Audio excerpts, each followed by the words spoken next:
First, I want to let you know that I am very pleased to see you online.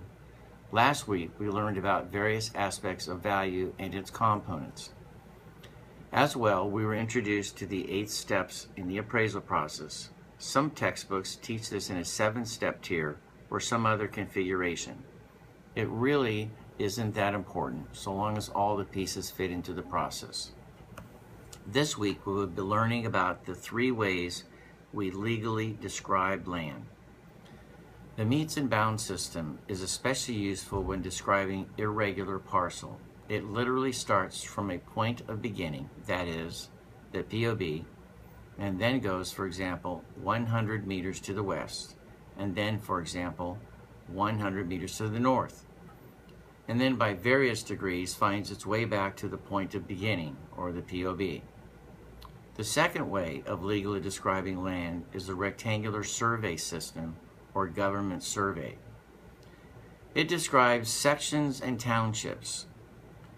Note that when we are in an airplane going over the Central Valley, for example, we see squares and rectangles of farmland. Most of these properties are legally described by the rectangular survey system using sections, which are 1 square mile made up of 640 acres.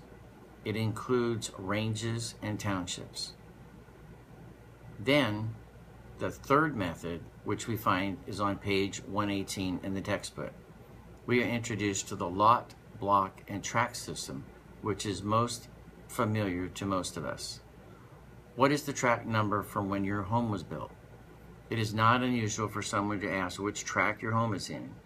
It may have a name, but it most likely has a number as well, even though you may not know what the number of the tract you live in.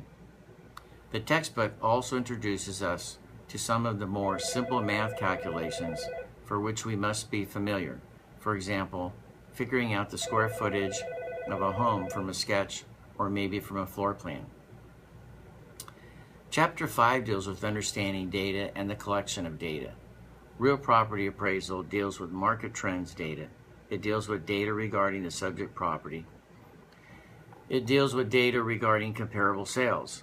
Some of this data is generated by the appraiser, some by data sources, for example, the multiple listing service or MLS that the realtors use, and some of it is the data generated by the assessor's office.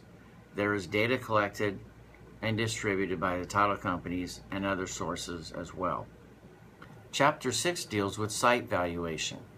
It is extremely important that we understand how to value the site, or the dirt as we refer to it. Depending on the zoning, what is legally allowed to be built on the dirt can make an enormous difference in the value of the property. For example, it may be that a small lot in a residential neighborhood appears to be suited for building a house. However, when we investigate the zoning, we find that a commercial use is allowable.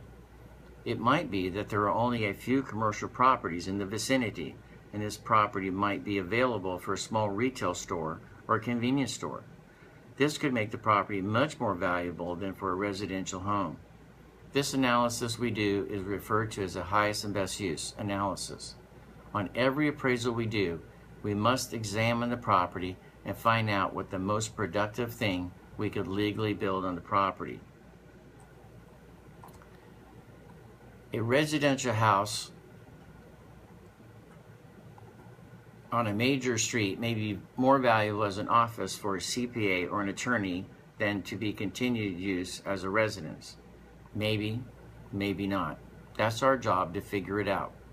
Well, again, it's nice to see you online, and I'll be talking to you again next week.